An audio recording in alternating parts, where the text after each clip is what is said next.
Salam, bertemu kembali dengan saya, Pendeta Manahan Sihombing di channel YouTube Hombing Manahan Channel atau HMC. Melalui channel ini saya rindu mengajak kita membahas satu topik dengan judul pribadi berhikmat. Sebelum kita memahami hikmat terlebih jauh, kita pahami dulu bagaimana luar biasanya hikmat itu. Kita mulai dengan subtopik keistimewaan hikmat menurut apa yang dicatat di dalam Alkitab. Pertama, dikatakan hikmat itu istimewa karena dia lebih berharga dari permata. Yang kedua, hikmat itu disebut istimewa karena dia sungguh jauh lebih berharga dari emas dan perak. Yang ketiga, berdasar Pengkhotbah 7:12 dikatakan hikmat itu mampu memelihara hidup pemiliknya. Yang keempat, hikmat lebih baik daripada keperkasaan. Yang kelima, dikatakan kekayaan yang menyelamatkan ialah hikmat. Dengan kata lain, salah satu harta paling berharga yang bisa didapatkan manusia dalam kehidupannya adalah hikmat. Dia digambarkan di dalam Alkitab lebih berharga daripada kekayaan dalam bentuk apapun. Bahkan dia lebih penting dari keperkasaan atau kekuatan. Dengan hikmat, orang boleh tidak memiliki bekal harta kekayaan, orang boleh tidak memiliki kekuatan fisik, tapi hikmat itu mampu memelihara hidup mereka dimanapun, kapanpun, dan dalam keadaan bagaimanapun. Dan oleh karena itu, Yesaya berkata, hikmat itu adalah suatu kekayaan yang menyelamatkan, yang mampu membuat kita tetap bertahan dalam segala kondisi. Oleh karena itu, saya menganjurkan kepada kita, kejarlah hikmat itu. Karena apa? Ketika kita mendapatkan hikmat itu, sesungguhnya kita sudah memegang satu harta yang sangat berharga dalam hidup kita, yang bisa menjadi modal kita bertahan hidup dimanapun, kapanpun, dan dalam keadaan bagaimanapun. Selanjutnya, kalau begitu, kita pahami apa sih yang dimaksud dengan hikmat. B. Pengertian hikmat. Dalam istilah bahasa Indonesia, hikmat itu identik dengan kebijaksanaan. Hikmat itu identik dengan kecerdasan. Hikmat itu identik dengan akal budi atau akal sehat. Dan hikmat juga identik dengan kecerdikan. Apabila kita rekam kembali kepada cerita-cerita dongeng, kancil sering sekali digambarkan sebagai tokoh yang berhikmat karena kecerdikannya. Dengan kecerdikannya, kancil bisa mengakali buaya, kancil bisa mengakali harimau, dan mengakali hewan-hewan yang sepantasnya memangsa dia. Itu salah satu gambaran. Hikmat juga berarti pemahaman akan apa yang benar. Hikmat senantiasa mengarah dan memprioritaskan pertimbangan-pertimbangannya kepada sesuatu yang benar, dikaitkan dengan penilaian optimal terhadap suatu perbuatan. Jadi dengan hikmat, seseorang akan hati-hati di dalam berbuat, tidak sembarangan di dalam berbuat. Hikmat mampu membuat orang mempertimbangkan perbuatan ini benar atau tidak, pantas atau tidak, wajar atau tidak. Termasuk anak-anak yang berhikmat akan benar-benar sadar ketika mereka melawan atau suka berbantah dengan orang tuanya, sesungguhnya mereka sedang melakukan sesuatu ketidakbenaran. Dan orang berhikmat bukan hanya tahu mana yang benar atau tidak, tapi mereka juga cenderung melakukan sesuatu yang mereka anggap benar, pantas, dan wajar. Kemudian dikatakan juga hikmat berhubungan dengan penguasaan reaksi emosional.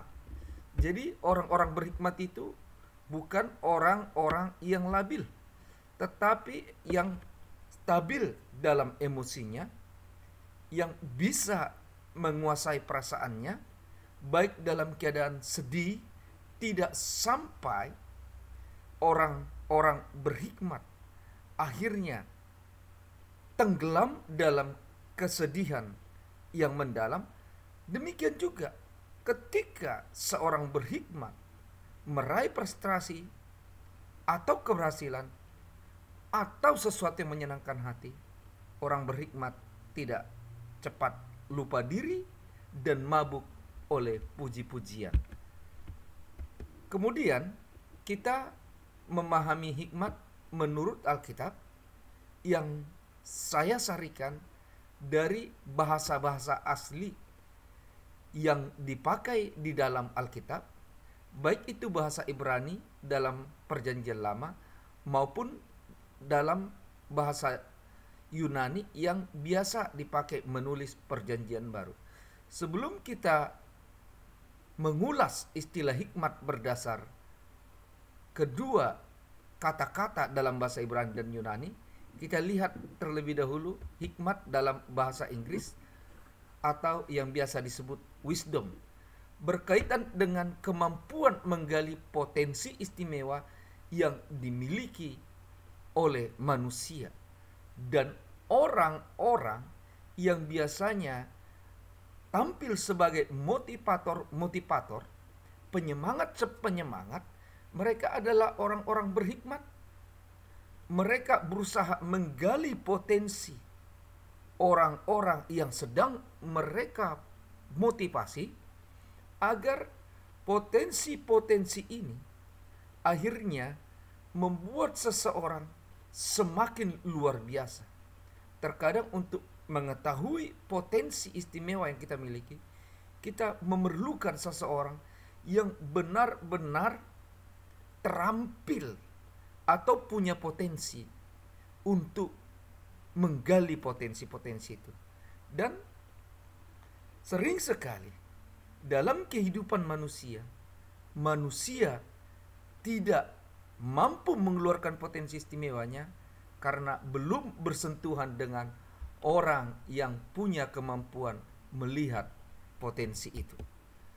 Dalam bahasa Ibrani, salah satu bahasa Ibrani, hikmat itu disebut dengan kokma, berkaitan dengan kebajikan intelektual.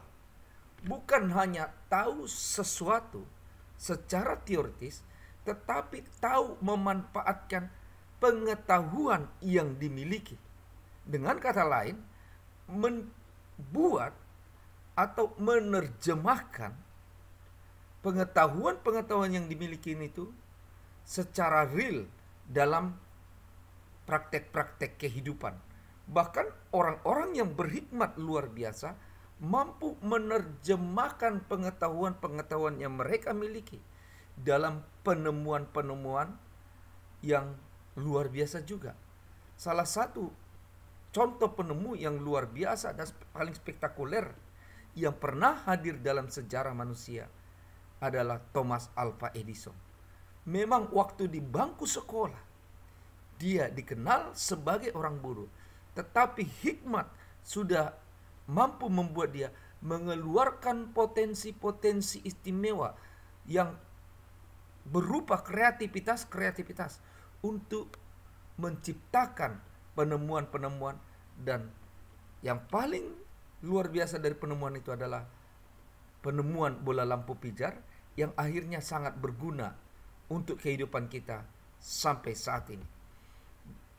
Istilah lain dalam bahasa Ibrani untuk menyebut hikmat adalah tefuna, berkaitan dengan pengertian menghargai perjuangan yang telah dilakukan. Ingatlah, orang-orang yang besar adalah orang-orang yang mengerti menghargai sejarahnya.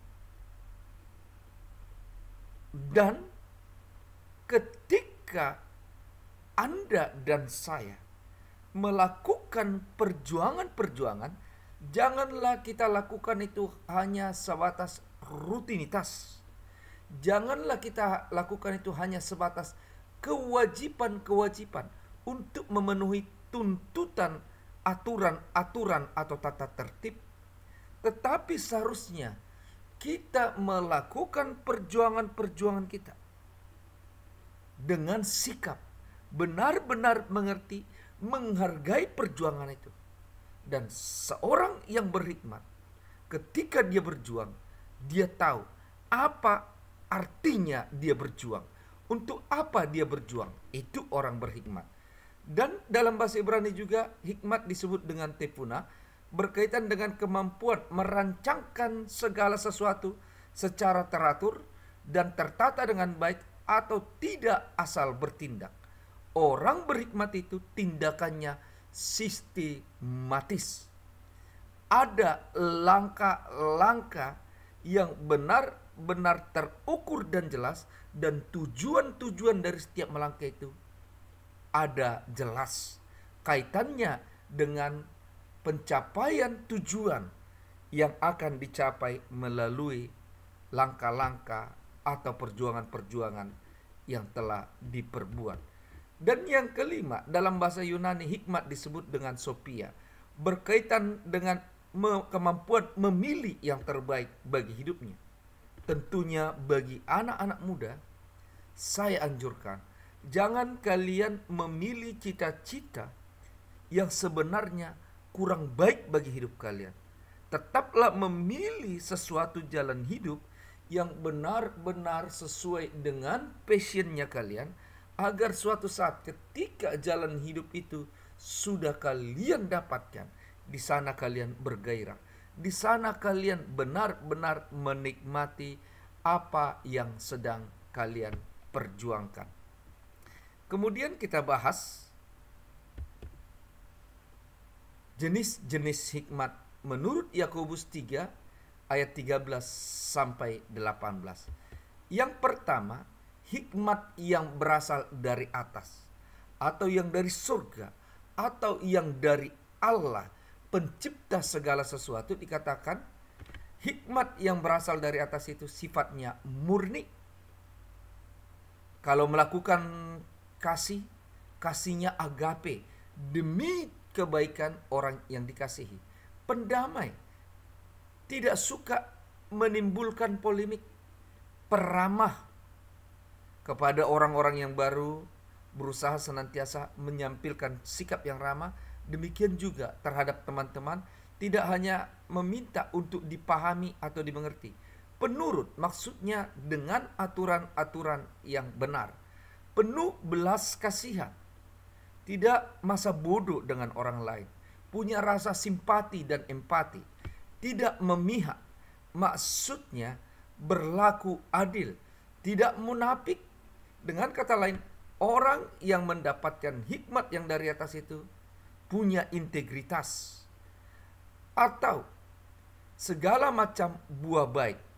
Dengan kata lain, orang yang mempunyai hikmat yang dari atas akan memiliki kemampuan untuk menyalipkan keinginan-keinginan daging yang pasti bertentangan dengan hikmat yang dari atas. Yang kedua, jenis hikmat yang kedua, hikmat yang dari dunia. Terkadang di sana ada iri hati, mementingkan diri sendiri, memegahkan diri, berdusta. Berbeda dengan hikmat yang dari atas, tidak memihak, melawan kebenaran, dan atau cenderung menghasilkan segala perbuatan-perbuatan jahat, termasuk ketika dia berbuat baik. Sebenarnya perbuatan baik itu dilakukan demi kepentingan diri sendiri. Ada orang berbuat baik supaya melalui perbuatan baiknya itu akhirnya dia bisa menghasut orang lain untuk memusuhi orang yang sekarang dianggap adalah musuhnya. Sering demikian. Di dalam 1 Korintus 1 ayat 18 dikatakan, pemberitaan tentang salib, kemampuan menyalibkan diri bagi orang-orang yang punya hikmat dari atas, memang adalah kebodohan bagi mereka yang memiliki hikmat dari dunia. Tetapi bagi kita yang diselamatkan, pemberitaan itu adalah kekuatan Allah. Memang kalau kita mengikutkan keinginan daging kita, kita tidak akan mampu melakukan ini secara konsisten. Tapi dengan kekuatan yang daripada Allah, kita akan dimampukan. Dan di dalam 1 Korintus 2 ayat 14 dikatakan, hikmat dunia yang sering dibanggakan oleh orang-orang yang senantiasa mementingkan kepentingan dirinya sendiri adalah kebodohan bagi Allah. Jika demikian, bagaimana caranya agar kita bisa memperoleh hikmat yang dari atas itu, yang akhirnya bisa menjadi harta yang istimewa bagi kita, yang mampu membuat kita bertahan hidup. Tetapi sembari kita bertahan hidup, kita mempermuliakan Tuhan, karena itulah tujuan tertinggi dari kehidupan kita. Cara memperoleh hikmat menurut Alkitab, di Mazmur 111 ayat 10 dikatakan, permulaan hikmat adalah takut akan Tuhan. Permulaan hikmat adalah takut akan Tuhan. Semua orang yang melakukannya berakal budi yang baik. Ingat yang tadi saya paparkan tentang hikmat yang dari atas. Ternyata hikmat itu bukan kita dapatkan dari pengalaman hidup, hikmat yang dari atas itu, tetapi dari hati yang takut akan Tuhan. Ketika seseorang memiliki hati yang takut akan Tuhan, maka hikmat akan ditambah-tambahkan Tuhan kepada mereka. Dan juga di dalam Amsal 9 ayat 10 dikatakan, permulaan hikmat adalah takut akan Tuhan, dan mengenal yang Maha Kudus adalah pengertian. Sekali lagi saya tegaskan bahwa hikmat tidak identik dengan kepintaran, tapi sangat identik dengan pengertian. Banyak orang-orang yang pintar tapi tidak punya pengertian yang baik.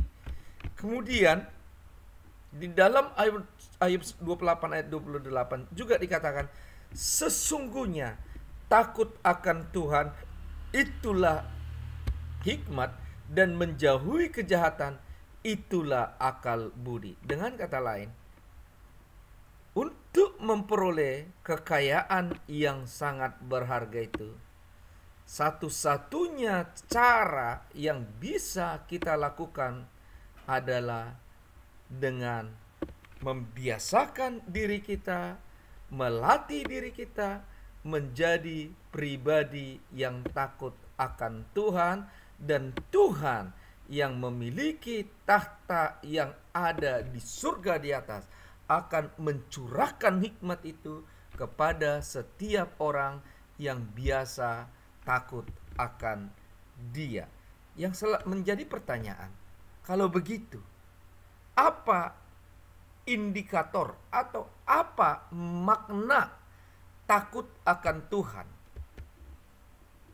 Ya, yang pertama, takut akan Tuhan itu berarti melakukan apa yang Tuhan perintahkan. Sederhana saja, melakukan apa yang Tuhan perintahkan dan menjauhi apa yang Tuhan larang.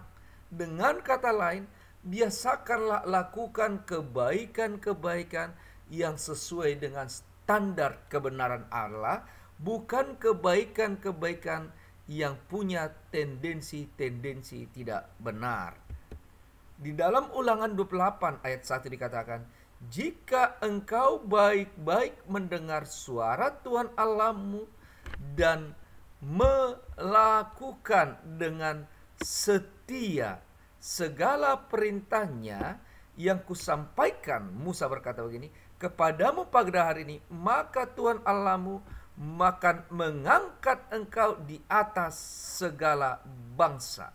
Mengangkat engkau di atas segala bangsa, bukan karena kau kuat, bukan karena kau kaya, tetapi karena kau diberi upah, yaitu hikmat yang dari atas. Sebaliknya, di dalam Ulangan 28 ayat 18 dikatakan, tetapi jika engkau tidak mendengarkan suara Tuhan Allahmu dan tidak melakukan dengan setia segala perintah dan ketetapannya, ya, ketetapan Tuhan yang kusampaikan kepadamu pada hari ini, dikatakan oleh Musa, yang kusampaikan kepadamu pada hari ini, maka segala kutuk akan datang kepadamu dan mencapai engkau. Bukan hanya engkau tidak beruntung selama engkau hidup, tetapi juga akan berdampak kepada ketidakberuntungan sesudah engkau selesai dari dunia ini. Jadi intinya, lakukanlah dengan setia segala perintah-perintah yang diperintahkan oleh Tuhan melalui kebenarannya, dan jauhilah larangan-larangannya. Ciri orang yang berhikmat jelas dia cinta akan hukum-hukum Tuhan dan dia sanggup melakukan kebenaran-kebenaran Tuhan, tidak malah sebaliknya, tidak melakukan apa yang diperintahkan Tuhan tapi melakukan apa yang dilarang Tuhan. Itu adalah ciri orang yang bodoh. Kemudian kita lihat praktek hidup orang yang takut akan Tuhan itu bagaimana. Di dalam Amsal 8 ayat 13 dikatakan, takut akan Tuhan ialah membenci kejahatan, benci kepada kesombongan, benci kepada kecongkakan, benci kepada tingkah laku yang jahat, dan benci kepada mulut yang penuh tipu muslihat. Dengan kata lain, ya, sebaliknya, orang yang takut akan Tuhan, dia akan mencintai kebaikan, mencintai keramahan, mencintai kerendahan diri, mencintai perbuatan-perbuatan yang baik dan penuh dengan kejujuran. Itu tadi sudah kita bahas dari pembahasan tentang jenis-jenis hikmat yang datang dari atas. Sedemikian jauh pembahasan saya.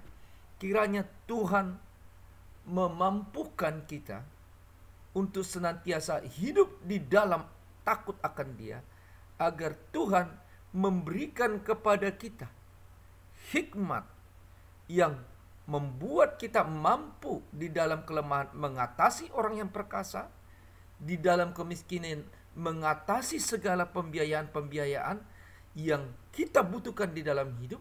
Bahkan sekalipun pembiayaan itu harus besar, hikmat membuat kita mampu melakukannya. Salah satu tokoh yang sangat terkenal dengan hikmatnya adalah Salomo. Dan melalui hikmat yang diberikan Tuhan kepada Salomo, ingatlah, tidak ada raja yang dicatat di dalam Alkitab yang lebih kaya dari Salomo. Nama Salomo begitu terkenal. Nama Salomo begitu harum, dan nama Salomo senantiasa sering menjadi panutan-panutan bagi orang-orang yang mau mengejar hikmat, bukan hanya tempo dulu tetapi sampai sekarang. Terima kasih buat perhatiannya, dan Tuhan memberkati kita semua. Salam.